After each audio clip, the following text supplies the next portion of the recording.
Hello, web builders. You can animate your wrapper content right inside Gutenberg, and Essential Blocks makes it effortless. Let's see how.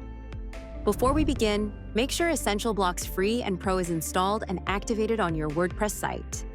Go to your WordPress dashboard and head to Essential Blocks. Once you're there, find the animated wrapper. Toggle to turn it on, open the page or post where you want to display your animated wrapper, then add the Essential Blocks animated wrapper block to that section. Once the animated wrapper block is added, you'll see a blank canvas. Click the plus icon inside the wrapper to begin adding content. We're using the row block first for creating the structure. Insert a wrapper to contain your content. Add the heading block of Essential Blocks and adjust the heading text as needed. Now click the plus icon to add additional wrappers. We are adding a text block and a button block. Each block can be fully customized from the General tab in the right sidebar, including content, icons, and more. Here, adding another block inside the animated wrapper.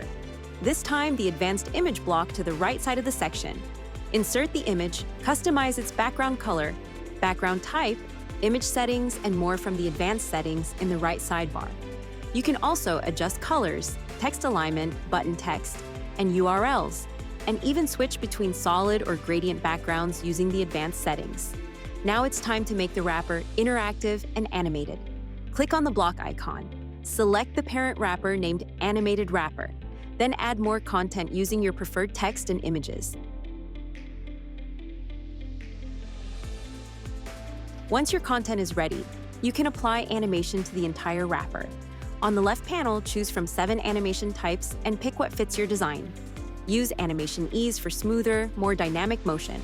Slide shows each item full width, one at a time, with smooth transitions.